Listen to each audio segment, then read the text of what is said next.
Хоршоолагчдын зөвлөгөө нь Монгол Улсын их хурлын дарга амар баясгалан, Улсын хурлын гишүүн Цагаан хүүхийн Эдрбат, Отхон баяр, Бямбсран, Мандахай болон зээлийн Батлан даалтын сан, үндэсний давхар даатгал, арилжааны банкуудын төлөөлөл, Хинтээ аймгийн иргэдийн төлөөлчдийн хурлын дарга болон аймгийн засаг дарга тэргүүтээ бусад олон хүмүүс оролцлоо. Аймгийн хувьд бол нийтдээ 40 орчим тэрбум төгрөгийн хөрөнгө оруулалтын зээл бол манай малчид авсан байна. Үүнээс бол Батлан даалттай зээл нь бол 20.6 тэрбум төгрөгийн бол ингээ Батлан даалттай зээлийг 672 малчин иргэнд бол Батлан даалт гаргаад ингээд ажиллаж байна. За бид нар бол энэ зээлийг олгоод бол бас энэ хугацаанд зүгээр суугаагүй. Хинтээ аймгаар бол өнгөрсөн 10 сард 2024 оны 10 сард бол хяналт мониторинг хийгээд бас ажилласан. За ингээ ажиллахад бол зээлээ зориулт бусаар ашигласан бол нэгч малчин байгаагүй. Одоо Хинтээ аймгийн хувьд бол зээлийнхаа хүүний төлөлтийг хоцроосон бол нэгч малчин байгаагүй. Энэ зээл маань өөрөө онцлогтой 5 жилийн хугацаатай эхний 1 жил үндсэн зээлээс чөлөөлж байгаа. За тийм болохоор одоо бол малчид бол хүүгээ төлөө явж байна. За энэ оны 5 сараас эхлээд бол малчид маань үндсэн зээлийн төлөлтөө бол төлж эхлэхээр ийм хуваартай байгаа. За өнгөрсөн хугацаанд бол манай малчид маань их зээлийг бол мал худалдаж авах, үржлийн мал худалдаж авах энэ чиглэлд бол одоо улсын хэмжээнд гарсан нийт зээлийн дийлэнх хувь маань одоо 72%-ийг энэ зээл эзэлж байгаа. Тэгээд Монгол банкнаас бол энэ мал худалдаж авах, үржлийн мал худалдаж авах зээлийг бол 8 сарын 1 хүртэл одоо төр зогсоосон байгаа. За тийм учраас бусад одоо 13 чиглэлд нь бол манай малчид бас зээл авах юм боломжтой байгаа. Ягаад тэгэхээр ихэнх дийлэнх зээл маань бас мал худалдаж авах чиглэл рүүгээ явж болохгүй маа гэдэг дээр бол ажил хариуцсан хүмүүс ийм шийдвэр гаргасан байгаа. Зөвлөгөөнд Монгол Улсын их хурлын дарга амар баясгалан оролцож, шинэх хоршоо, чинээлэг малчин хөдөлгөөн хэрэгжснээр малчдын орлого нэмэгдэж, түүхий эдийн ашиглал сайжирч, бүтээмж өндөр болж байгааг тэрээр онцлсан юм а. Өнөөдрийг хүртэлх одоо үндсэндээ 10 орчим сарын хугацаанд шинэ хоршоо хөдөлгөөн орон даяар маш эрчимтэй өрнөж чадлаа. Өнөөдрийн байдлаар улсын хэмжээнд 750 орчим тэрбум төгрөгийн зээл хоршоологчдод гарсан байна. Улсын хэмжээнд зарим сумдад сумаараа 6 тэрбум гаруй төгрөгийн зээлийг авч хоршооны үйл ажиллагааг явуулж эхэлсэн байна. Мэдээж хэрэг мал үйлдвэр угсаагаа сайжруулах, махаа бэлтгэх, сүүн бүтээгдэхүүн бэлтгэж нийлүүлэх гэх мэт олон төрлөө энэ хоршооны үйл ажиллагаа өргөн дэлгэр явагдаж байна. Би сая 1-р сард баруун бүсийн аймагуудын 40 гаруй сумдаар бас тойрч ажиллаж явж ирлээ. Яг ингээд явж байхад ер нь хоршооны нөлөөлөл хамгийн анхны шатн дээр сумын төвшөнд өвөлдөө сүүг үнждэг байсан сумдууд сүүгээ бүрэн хангаж чаддаг болж эхэлж байна. Сумын төвшөнд сургуулийн хүүхдүүд өдөр тутамдаа хуулиар олгогдсон эрхийнхаа дагуу 250 г сүүгээ ариутгаж, хөөрөж хэрэглэж чаддаг болж эхэлж байна.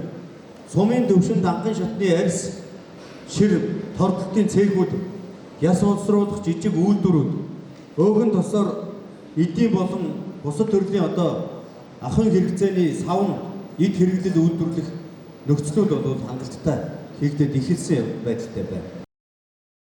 Хинтээ аймагт 2 дугаар сарын 28-ны өдрийн байдлаараа 614 хоршоо байгуулагдаж, аймгийн хэмжээнд 770 хоршоотой болоод байна. Тус хоршоод нийт 43 тэрбум төгрөгийн зээлийг авч хэвийн үйл ажиллагаагаа явуулж байна. За жишг хоршооны хувьд бол одоо Батнууруу сум байна. За мөн Жаргалтаан сум байна. За Баян овоо сум, Цэгэр мандал сум байна. Бас олон сумдуудыг бол бас дурдж болж байна. Яг хоршооныхоо зээлийг аваад үр дүнтэй ашиглаад үйл ажиллагаагаа маш сайн явуулж байгаа шүнд бол бас тоолж баршгүй олон байгаа. Бас энэ шинэ хоршоог бол нэр төдий гараад орхичих биш. Цаашаа энэ хоршоонуудын үйл ажиллагаанд ямар үйл ажиллагаа шаардлагатай байна. За энэ төр хувийн хвшлийн хамтын ажиллагааг бас бид нар бүрдүүлж ажиллахгүй бол зөвхөн нэг хоршоо хөдөлгөөнд тэд нь зээл өгчөд зогсох биш. Цаашдаа бид нар ямар үйл ажиллагаа нэгтгэвэл бид нар сумдараа дамжуулаад, мэргэжлүүдээрээ дамжуулаад зам хоршоотой бол байнгын холбоо зөвлөлтөй ажиллаж байгаа. Зориултын бусаар ашигласан гэдэг юм уу? Зээлээ төлөхгүй байгаад дээр ямар хариуцлага? За одоогийн байдлаар зээлийг зориултын бусаар ашигласан төлөхгүй байгаа гэсэн юу одоо бол мэдээлэл байхгүй байгаа. За энэ бол өнөөдрийн хоршооны зөвлөгөөн дээр улсын хэмжээнээс бас яригдж байгаа мэдээллүүд маш тодорхой гарч байна. Нийт хоршооныхоо зээлийг болон энэ жилдээ бол хүүгийн төлөлтийг төлж байгаа. Энэ хүүгийн төлөлтөд одоогийн байдлаар 100% төлсөн. Хүүгийн төлөлтөө хийгээг байгаа малчин өрхөд байхгүй гэсэн мэдээлэл энэ зөвлөгөөн дээрээс гарч чад бол маш бахархалтай байна. За дээр нь бол нийтийн хоршооны зориултын хувьд 14 чиглэлийн зориултаар хэрэгжүүлэхээс өнөөдрийн байдлаар энэ бүх мэдээлэл гарч байгаагаар энэний бол 68% нь бол зөвхөн малын үржлийн чиглэлийн үйл ажиллагаанд чиглүүлсэн байна. Тийм учраас энэ үржлийн чиглэлийн үйл ажиллагааг нь бол одоо төр зуртаа бол зогсоогоод за дараагийн бас үйл ажиллагаанд чиглүүл анхаарахгүй бол зөвхөн нэг чиглэл рүүгээ бол 70-80% явчихаар бас нөгөө талаас эрсдэл үүсэхгүй гэсэн хандлага бол бас гарч байгаа. За Хинтээ аймгийн хувьд зүүн бүсийн хэмжээнд хамгийн их хоршоо шинээр байгуулагдсан болон хамгийн их зээлийг авч үр дүнтэй ашиглаж байна. Хоршооны дийлэх чиглэлд газар тариалан хосолсон эрчимцэн мал аж ахуйг хөгжүүлэх чиглэлээр үйл ажиллагаа явуулж байгаа бол мөн малжуулах, малын дайвар бүтээгдэхүүнийг боловсруулах зэрэг чиглэлээр үйл ажиллагаагаа явуулж байна гэлээ. За манай сумд нэг 14-5 хоршоо байгуулагдсан байгаа.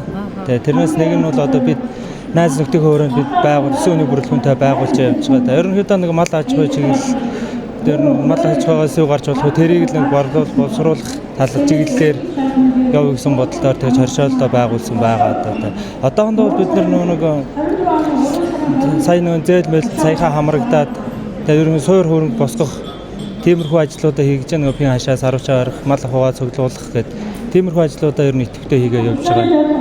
Цаашдын одоо зорилго юу байгаа вэ? Цаашдын зорилго гэх юм бол ерөнхийдөө яг тэгээд мал аж ахуйг салбарт яаж дэвшүүлсэн дэвших үү гэдгийг л ер нь тэр чигээр малын түүхээд гэдэг маань ямар шохон төвшөнд гарч болох уу гэдгийг ер нь цааш нь улс орнд яаж тав нэмэр оруулах уу гэдэг талаар тиймэрхүү юм бодолт зорилготой явж байгаа.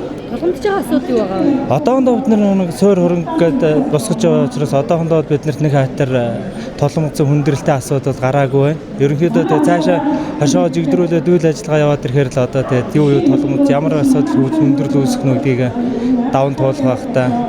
Энэ шинэ хашаа анх зохион байгуулж эхлээд одоо манай анх эхлэхэд л хашаага байгуулсан.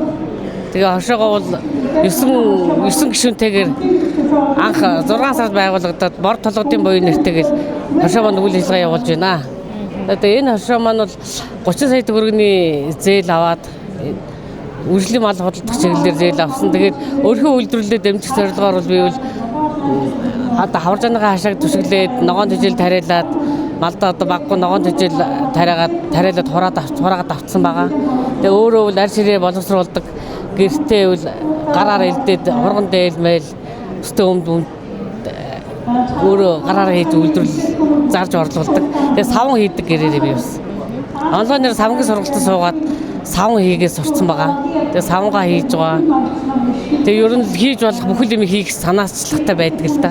За ерөнхийдөө манай Батнарын сум бол шинэ хоршоо хөдөлгөөний хүрээнд бол бас маш идэвхтэй олон хоршоо үүсгэн байгуулагдсан. За миний хувьд бол одоо 2023 он шинэ хоршоо хөдөлгөөний хүрээнд Баян хурж Аргалан гэдэг хоршоог үүсгэн байгуулсан. Манай хоршоо бол газар тариалан мал аж ахуйгаар үйл ажиллагаа явуулж байгаа юм хоршоо байгаа.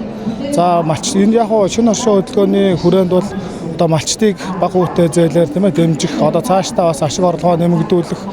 Одоо бол өнгөрсөн жил бол манай Хинтээ аймагт бас маш хүндхэн өвөл боллоо. Энэний жишээгээр бол шинэ хоршоо хөдөлгөөнийхөө тийм ээ энэ хүү санхүүжилтийг авснаар бид нар малчид аль болох хохирлгүй даван туулах, тоног төхөөрөмжөө сайжруулах, хашаа сарвчаа сайжруулах энэ тал дээр бол биднээр маш их түлхэц болж өгж байгаа л гэж бид нар бол харж байгаа. За ирээдүйд бол бид нар бол хоршоогоо цааш нь хөгжүүлээд аваад явах ийм одоо бол аргачлал байна гэсэн өнцгөөс харж ажиллаж байгаа да манай хоршоо.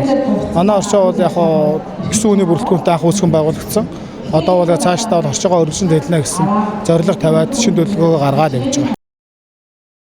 За шинэ хоршоо хөдөлгөөн малчдын үрхийн амжиргааг дэмжих, орлогыг нэмэгдүүлэх, хүнсний аюулгүй байдал доктортой нөлөөлтийг бий болгох, хоршоологч, үйлдвэрлэгчдийн түншлэлийг хөгжүүлэх, жижиг дунд үйлдвэрлэлийг хөгжүүлэх, төвлөрлийг бууруулах зэрэг томоохон зорилтуудыг дэвшүүлэн ажиллаж байна. Шинэ хоршоо хөдөлгөөнөөр дамжин малчин өрхөд очих санхүүгийн боломж, үр ашгийг нэмэгдүүлэх, уламжлалт мал аж ахуй, соёлын өвөө өвлүүлэн уламжлах өргөн хүрээний зорилго агуулж байгааг онцлох нь зүйтэй юм а.